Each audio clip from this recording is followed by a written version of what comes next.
नमस्कार सभी को। आज हम समाजशास्त्र की ऑनलाइन क्लास में कक्षा 11 का पाठ 1 समाजशास्त्र का परिचय पढ़ेंगे। सबसे पहले हम पढ़ेंगे समाजशास्त्र का उद्भव किस प्रकार से हुआ और समाजशास्त्र को पढ़ने की आवश्यकता क्यों है। आप एक नवीन विषय समाजशास्त्र को पढ़ने की शुरुआत करेंगे।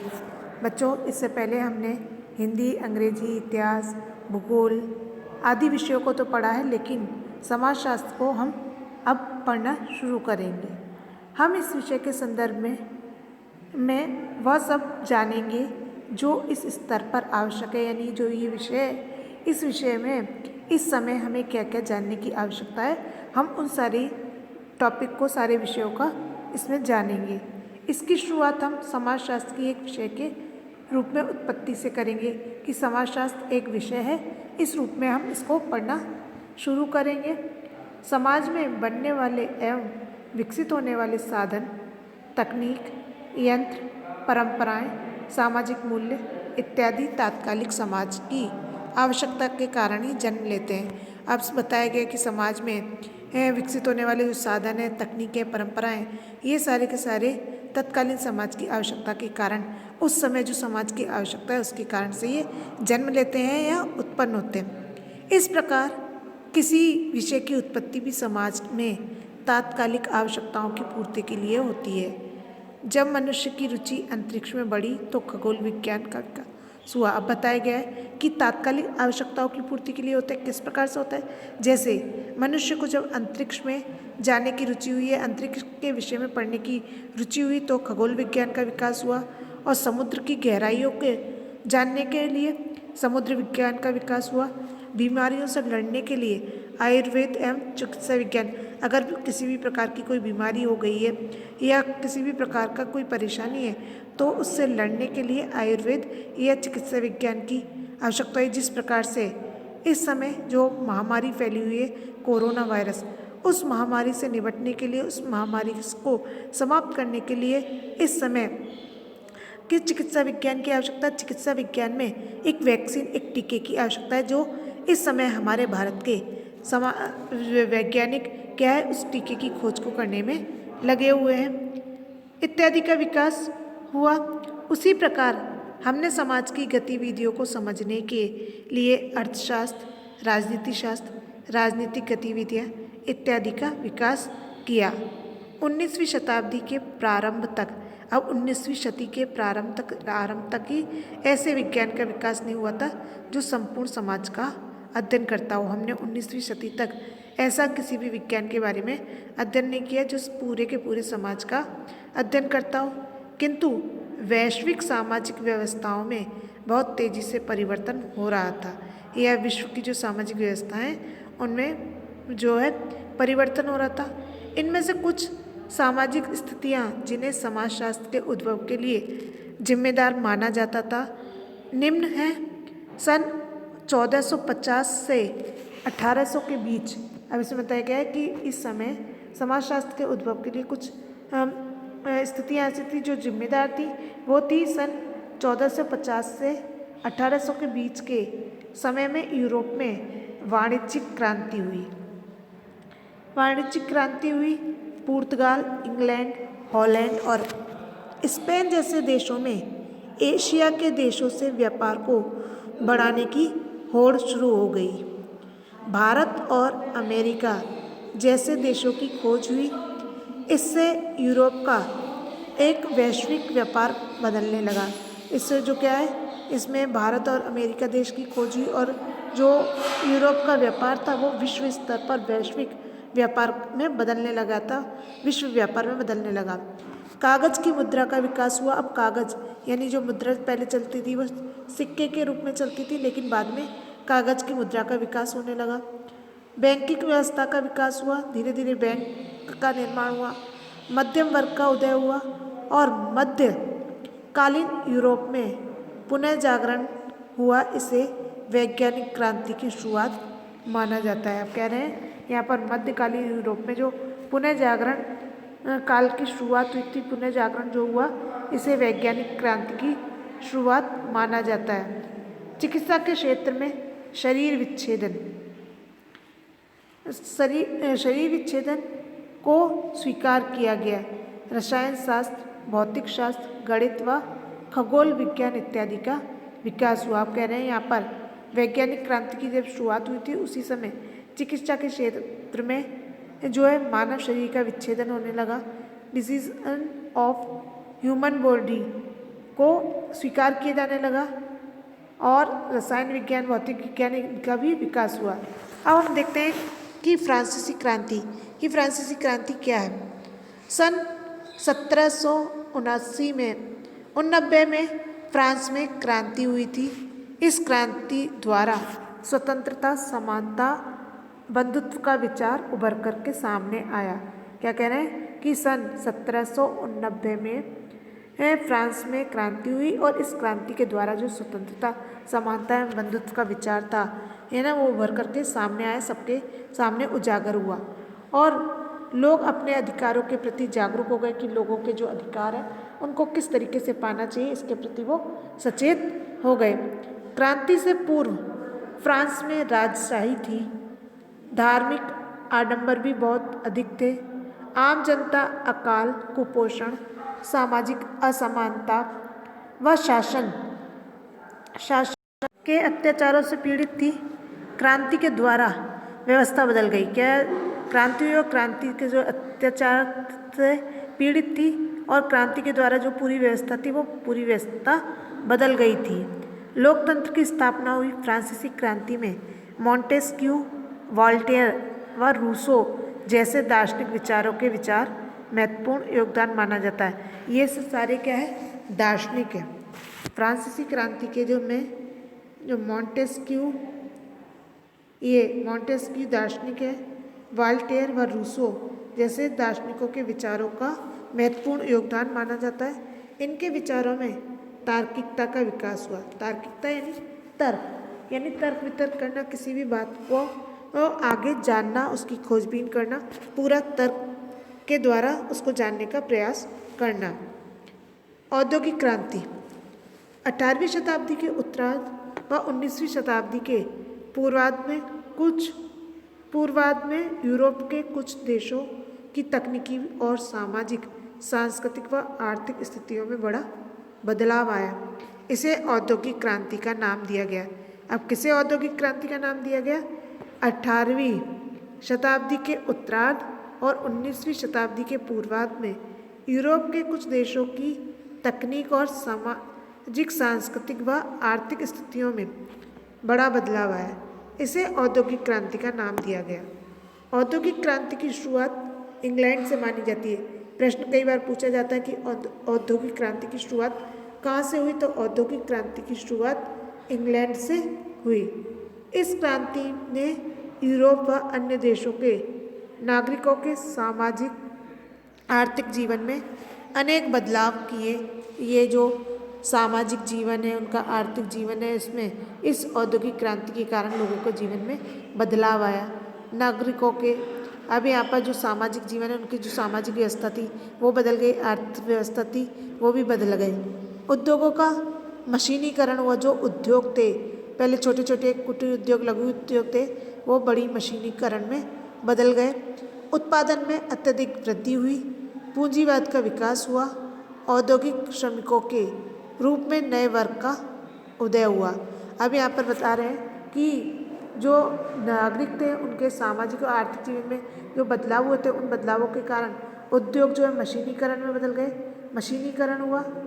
उत्पादन में अत्यधिक वृद्धि हुई। जब छोटे छोटे उद्योग मशीनों के द्वारा चलने लगे, उनका जो विकास हुआ वो मशीनीकरण में हुआ और उत्पादन भी अत्यधिक होने लगा। उत्पादन में वृद्धि हो गई और पूंजीवाद का विकास हुआ और औद्योगिक श्रमिकों के जो रूप में नए वर्ग का उदय हुआ था। लोग कृषि व कुटीर उद्योगों को छोड़ करके बड़े उद्योगों में मजदूरी करने लगे। पहले लोग जो छोटे छोटे कुटीर उद्योग या लघु उद्योगों में काम करते थे, मशीनीकरण का विकास होने के कारण, मशीनीकरण का उदय होने के कारण लोग क्या है, छोटे छोटे कृषि व कुटीर उद्योगों को छोड़ करके बड़े उद्योगों में मजदूरी करने लग गए थे। ये था औद्योगिकरण के स्वरूप परिणाम। नए नए शहरों का विकास होने लगा। किंतु इस व्यवस्था में श्रमिकों का शोषण बड़े पैमाने पर हो रहा था।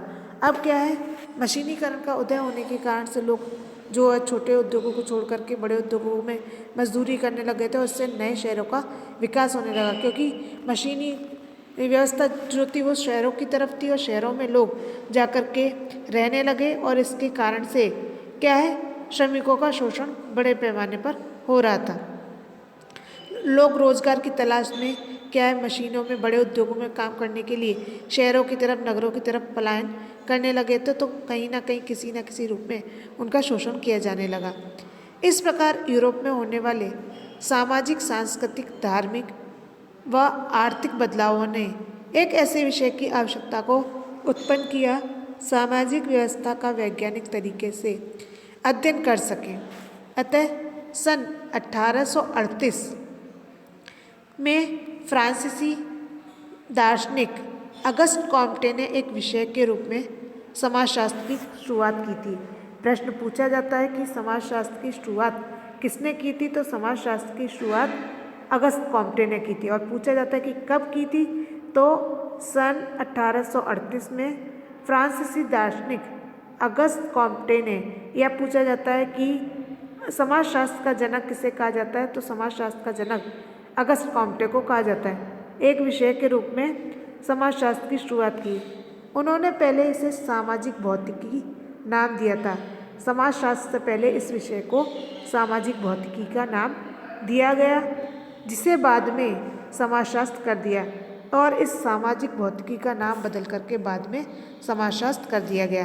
अब हम अगला टॉपिक पढ़ेंगे, भारत में समाजशास्त्र का विकास, development of sociology in India, कि भारत में समाजशास्त्र का विकास किस प्रकार से हुआ, किस तरीके से हुआ। भारत में समाजशास्त्र की एक विषय के रूप में शुरुआत हुई थी। प्रश्न आता भी है कि भारत में समाजशास्त्र का विकास किस प्रकार से हुआ, तो भारत में जो समाजशास्त्र का विकास हुआ था एक विषय के रूप में हुआ। विषय के रूप में शुरुआत देर से हुई थी, किंतु सामाजिक जीवन के विषय में अध्ययन प्राचीन काल से ही होता रहा है। अब यहाँ पे कहा जा रहा है कि जो विषय के रूप में शुरुआत हुई थी वो तो देर से हुई, किंतु सामाजिक जीवन के विषय में अध्ययन प्राचीन काल से ही होता रहा है। रामायण, महाभारत जैसे ग्रंथ, कौटिल्य का अर्थशास्त्र, मनु द्वारा लिखित मनुस्मृति तथा ऐसे ही अनेक ग्रंथों में हमें तात्कालीन सामाजिक व्यवस्था के विषय में पता चलता है कि उस समय के जो तात्कालिक व्यवस्था थी उसमें के बारे में हमें इन ग्रंथों के द्वारा पता चलता है। किंतु ये ग्रंथ किसी विषय के परिप्रेक्ष्य को ध्यान में रख करके नहीं लिखे गए। ये जो उस समय के ग्रंथ थे, रामायण, महाभारत, ये किसी भी विषय के परिप्रेक्ष्य को ध्यान में रख करके नहीं लिखे गए थे, यानी किसी भी विषय को विशेष रूप से इंगित नहीं करते हैं। यूरोप में समाजशास्त्र के उद्भव के प्रमुख कारण फ्रांसीसी क्रांति व औद्योगिक क्रांति माने जाते हैं। अगर पूछा जाता है कि यूरोप में समाजशास्त्र के उद्भव के प्रमुख कारण क्या थे, तो यूरोप में समाजशास्त्र के उद्भव के प्रमुख कारण फ्रांसीसी क्रांति, औद्योगिक क्रांति माने जाते हैं। किंतु जो भारत में समाजशास्त्र की शुरुआत हुई थी वो बहुत समय बाद में आया। भारत में समाजशास्त्र बहुत बाद में आया। उस समय भारत ब्रिटिश अधीनता में था। इस कारण यहाँ प्रारंभिक समाजशास्त्रीय अध्ययन अधिकांशतः यूरोपियन विद्वानों के द्वारा किए गए। भारत में समाजशास्त्र की वास्तविक शुरुआत बम्बई विश्वविद्यालय से मानी जाती है। प्रश्न आता है कि भारत में समाजशास्त्र की शुरुआत किस विश्वविद्यालय से हुई थी, तो भारत में समाजशास्त्र की शुरुआत बम्बई विश्वविद्यालय से मानी जाती है, जहाँ सन 1919 में पैट्रिक गैडिक्स की अध्यक्षता में समाजशास्त्र विभाग की शुरुआत हुई थी। किसकी अध्यक्षता में? पैट्रिक गैडिक्स की अध्यक्षता में। हालांकि ऐच्छिक विषय के रूप में सन 1914 में पढ़ाया जाने लगा। इसकी शुरुआत 1919 में पैट्रिक गैडिक्स की अध्यक्षता में हुई थी और बम्बई विश्वविद्यालय में हुई, लेकिन ऐच्छिक ऑप्शनल विषय के रूप में ये सन 1914 से पढ़ाया जाने लगा था। इसी तरह 1917 में ऐच्छिक विषय के रूप में कलकत्ता विश्वविद्यालय में समाजशास्त्र की शुरुआत हुई, जब हमारे भारत में तो इसकी शुरुआत 1914 में हुई, सॉरी हाँ, ऐच्छिक विषय में जो है 1914 में पढ़ाया जाने लगा, और कलकत्ता विश्वविद्यालय में समाजशास्त्र की शुरुआत 1917 से हुई। 1920 में लखनऊ विश्वविद्यालय में समाजशास्त्र की शुरुआत हुई थी। यानी कि यहाँ पर ये बताया गया कि जो है भारत में जो शुरुआत हुई थी वो बम्बई विश्वविद्यालय से हुई थी, और 1919 में पैट्रिक कैडिक्स की अध्यक्षता में हुई थी। लेकिन ऐच्छिक विषय के रूप में ये 1914 से पढ़ाया जाने लगा। उसके बाद में ऐच्छिक विषय के रूप में कलकत्ता विश्वविद्यालय ने इसे 1917 में शुरुआत हुई थी। 1921 में लखनऊ विश्वविद्यालय में समाजशास्त्र की शुरुआत हुई तथा 1923 में आंध्र व मैसूर विश्वविद्यालय में इसकी शुरुआत हुई। 1952 में इंडियन सोशियोलॉजिकल सोसाइटी की स्थापना की गई, जिसे सभी समाजशास्त्रियों को जोड़ने का आधार मिला। प्रारंभ में समाजशास्त्र को अन्य विषयों के साथ पढ़ाया जाता था। सबसे पहले जो समाजशास्त्र था वो और सारे विषयों के साथ इतिहास, भूगोल, राजनीति के साथ पढ़ाया जाता था, जिसमें मानव शास्त्र, अर्थशास्त्र प्रमुख थे। जो सबसे ज़्यादा प्रमुख थे वो थे मानव शास्त्र और अर्थशास्त्र के साथ में समाजशास्त्र को पढ़ाया जाता था। स्वतंत्रता से पूर्व काल में समाजशास्त्र का अधिक विस्तार नहीं हो पाया था। भारत की स्वतंत्रता प्राप्ति के कुछ ही वर्षों बाद समाजशास्त्र का विकास जो है बहुत तेज़ी से हुआ था, तेज गति से हुआ। अनेक राज्यों के विश्वविद्यालयों, महाविद्यालयों में इसे पढ़ाया जाने लगा और समाजशास्त्र की लोकप्रियता जो है बढ़ने लगी। Tata institute of social work Lucknow तथा institute of social science Agra जैसे अनुसंधान केंद्रों की भी स्थापना हुई, जहाँ समाजशास्त्रीय अनुसंधान होने लगे थे। भारत के प्रमुख समाजशास्त्रियों में से कुछ निम्न हैं। अब जो भारत के समाजशास्त्री थे उन समाजशास्त्रियों में कुछ समाजशास्त्री निम्न हैं। S.C. Dubey, M.N. Srinivas, A.K. Saran, D.N. Majumdar, G.S. घुरे, K.M. कपाड़िया, P.H. प्रभु, A.R. देसाई, इरावती कर्वे, राधा कमल मुखर्जी, योगेंद्र सिंह, ये सारे हमारे प्रसिद्ध समाजशास्त्री थे। भारत के मुख्य समाजशास्त्री हैं, प्रमुख समाजशास्त्री हैं। भारतीय समाजशास्त्रियों में अब भारतीय जो समाजशास्त्री भारतीय और पाश्चात्य अलग अलग हैं। भारतीय समाजशास्त्रियों में M.N. श्रीनिवास द्वारा दी गई संस्कृतिकरण व पश्चिमीकरण व प्रभु जाति की अवधारणाओं व राधा कमल मुखर्जी के द्वारा दी गई सामाजिक मूल्य की अवधारणाओं के अलावा वैश्विक स्तर पर कोई उल्लेखनीय सिद्धांत व अवधारणाओं का विकास भारतीय समाजशास्त्रियों के द्वारा नहीं हुआ हो, जो चिंता के साथ साथ सुधार का विषय भी है। वर्तमान में आवश्यकता इस बात की है कि जो कह रहे हैं समाजशास्त्रियों के द्वारा नहीं हुआ और जो चिंता का विषय के साथ साथ सुधार का विषय है। वर्तमान में आवश्यकता इस बात की है कि समाजशास्त्र को केवल कक्षाओं में पढ़ाने वाला विषय तक सीमित न रख करके इसे प्रायोगिक कार्य व अनुसंधान को प्रोत्साहित किया जाए। अब यहाँ पर ये बताया गया ये सबसे ज़्यादा महत्वपूर्ण विषय ये है कि जो समाजशास्त्र विषय है इसे सिर्फ क्लास में ना पढ़ा करके, कक्षाओं में ना पढ़ा करके, इसको सीमित ना रख करके, एक विषय तक ही सीमित ना रख करके इसमें प्रायोगिक कार्य व अनुसंधान को प्रोत्साहित किया जाना चाहिए, अनुसंधान कार्य भी किए जाने चाहिए ताकि समाज को इससे वास्तविक अर्थों में लाभ हो सके। ये समाजशास्त्र विषय जो पढ़ाया जा रहा है, इस विषय को पढ़ाने से समाज को लाभ हो, समाज को सहयोग मिले। सिर्फ एक विषय मात्र नहीं होना चाहिए, इसमें समाज को आगे के किस तरीके से बढ़ाया जाए या किस तरीके से इसमें सुधार किए जाए, इस तरीके की सारी जानकारी दी जानी चाहिए। तभी तो इसमें बताया गया कि प्रायोगिक कार्य और अनुसंधान को भी प्रोत्साहित किया जाना चाहिए। यहाँ इसमें अनुसंधान कार्य और प्रायोगिक कार्य भी इस विषय के अंतर्गत करवाए जाने चाहिए, जिससे कि वास्तविक जो इस विषय को पढ़ाने का उद्देश्य है वो उद्देश्य पूरा किया जा सके और इस प्रकार से विद्यार्थियों का जीवन सफल हो सके, एक उज्जवल भविष्य की कामना की जा सके।